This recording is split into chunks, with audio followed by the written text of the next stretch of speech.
মোহন কচোন বাৰু খিচমিচ কাক বোলে? খিচ কৰোঁতে যদি টাৰ্গেট মিছ হৈ যায় তাকে খিচমিচ বোলে ছাৰ। সুন্দৰ হৈছে দেই। নমিতা তই কচোন 1869 চনত কি হৈছিল?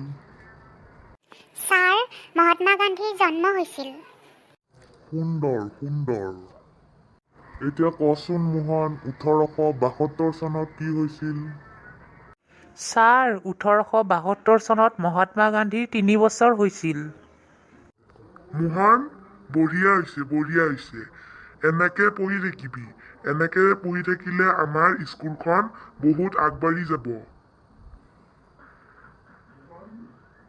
এতিয়া মোহন 3বিধ ফুলৰ নাম কচোন। ৱাণ্ডাৰফুল, বিউটিফুল আৰু ডেম ফুল ছাৰ।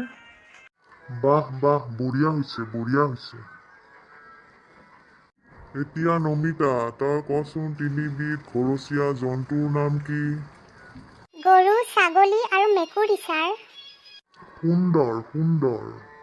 এতিয়া মোহন তই কচোন ONGC মানে কি?